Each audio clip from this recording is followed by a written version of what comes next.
Hi, I'm Reece Jones, and today I'm doing my last part of my series about beating addiction. Now, at the end of part 3, I went into me and Joby had sorted things out. We'd come off the drugs and all that, and our mate Tim was away on holiday in Spain for a couple of weeks. And the reason he'd gone to Spain was to try and detox himself, to get away from the environment of doing drugs day in, day out, try and get away from the people he was doing it with for a while, i.e. me and Joby. Get away from the dealers. You know, he thought by going to a totally different country, he thought in a way that even if he wanted to do the drugs, even if he did have a craving, he'd have no access to them because he was in a country he didn't know, people he didn't know, which I thought was a fairly decent idea, you know, if it had worked, but it didn't in the end. I mean, in the end he got cravings over there, and he ended up hunting down and finding a dealer of his own over in Spain. So when he came back, he was just as bad as he was when he left, which kind of disheartened me at first, but I knew that he wasn't just going to slip back into the same patterns, because there was something different this time. And the different thing was that me and Joby were off the drugs. And this is the great part of the story, because it shows the power of thought and how thoughts aren't just confined in this little space up here that we call the brain. You know, they have the ability to travel, you know, to affect and influence other things outside of yourself. And thoughts can cause, like, domino effects. If one person thinks one thing, then it can influence that other person to think the same thing. I mean, a perfect example is peer pressure. You know, that's a great example of a negative domino effect when it comes to the power of thought. 'Cause it's like, I think this, so you got to think it as well, and you got to do the same. And bang, bang, bang, domino effect and vicious circle and all that. However, if you can use that in a really positive way as well, because, and like I'm now going to explain with Tim, because then over the following days I started seeing him kind of looking at us and thinking, why can't I feel like that? Why can't I get off the drugs? And slowly noticing our thoughts travelling into his head, and him starting to think our way, and him starting to think, well, I don't want to be like this anymore, I want to be like them. And slowly but surely he weaned himself off it. First stopped doing the cocaine, the next thing he stopped the drinking, the next thing he stopped the skunk, and now he's having a little drink here and there, but he's pretty much, well, drug wise, that's it, that is it. And he's having a drink here and there, but you know, everyone's going to do that every now and again. You'd be naive to think you wouldn't. So it's great. Me and Joby were influenced like that. But Tim is a good one, because it shows, like I said, the power of thought, and how some people can be influenced not just like that, but slowly, and it can be a slow process kind of thing. But it's really great, and really does back up my belief that our thoughts have some sort of weight. So yeah, now I just want to quickly go into some tips and stuff, really, because I don't want to just, you know, I've told this story of how me, Joby and Tim have sorted it out, and I've noticed the domino effect. I've started round the town. I've noticed my friends' friends and my friends' friends starting to say they're giving it up and weaning themselves off stuff.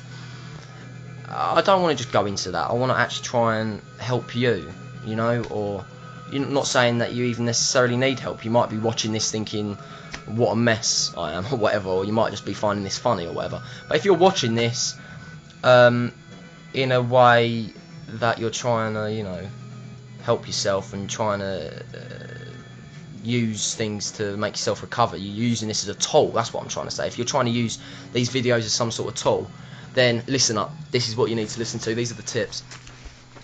Right. First of all, you need to find, before you can beat addiction, you need to find out if you're actually addicted. Great way, simple way to find out if you're addicted. Have you got a pattern? Have you got a drug or drink pattern going on? And I don't care if it's, oh, I just need a drink after work to chill out. Even if it's just that one drink a day and you're not actually getting drunk, it's still that pattern. And if you need that to feel normal and right, and if you don't get that, you feel weird or freak out, then you know that's a problem, that's an addiction.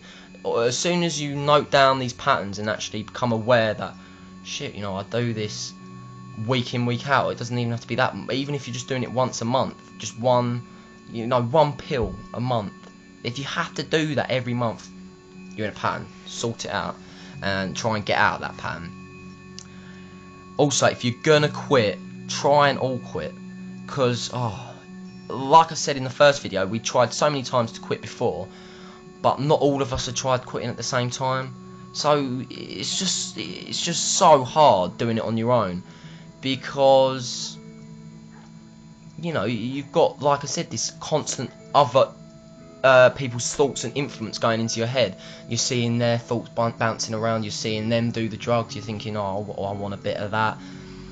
Or if if your friends don't want to give up but you really do, just say to them, look guys or girls, I really want to get off the drugs, can you just not do them in front of me for a while? And if they're proper friends, they will. And this is also a good test, because if they don't, and if they still do them in front of you and stuff, it's just proof that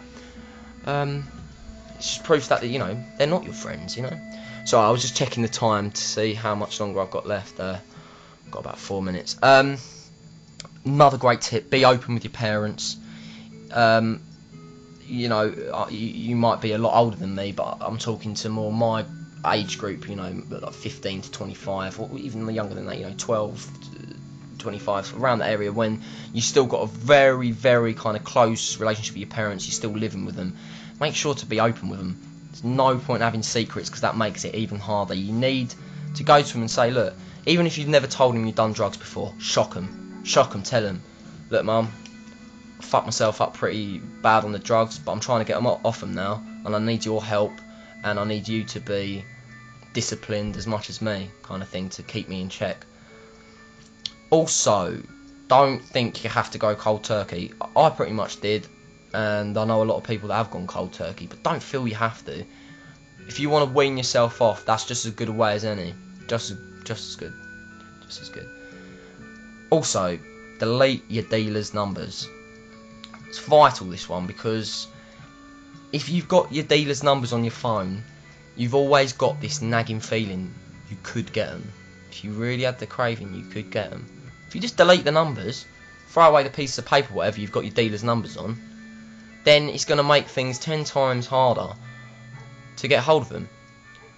If the thought of that panics you, don't do it. You know, like I said, all these tips are things that work for me. But if the thought of just chucking them away totally panics you, don't do it. But try to, because it really does help. It really does. Also, you need to then try and disconnect yourself from the drug. You need to realise that you are not the drug. Because this is one thing I found over the years of drug abuse, is I became the drug. I became the scum. I became the dirt that the drug was. When I talked, the drug was talking for me. So you need to disconnect yourself from that. You need to realise that you are yourself again. You need to love yourself for it. You need to... Well, that's pretty much the key of it. You need to learn to love yourself again, and not just the drug. Also, try and do the thing I said in I think it was part 2 or part 3. Write something really positive on your body. Now, I know it might sound a bit mental, but write something, like I said, chi of love on each leg. But don't just write it on there and scribble it on there. Focus and put the intent of what you're thinking onto your leg. Not even your leg, you know, it can be any part of your body. Just checking the time again. Oh, I've only got a minute left. Better be quick. Yeah, so just be focused, intent, and put it in you. Also, like I said in the other part the other day, replace addiction with knowledge or something else you like. Replace addiction with a new hobby or something. Just replace it with anything. The void needs to be filled. Needs to be really quick. Got about half a minute left. Last point. Don't be embarrassed or afraid to be the only one out of your group of friends that puts your foot down and says, I've had enough of the drugs.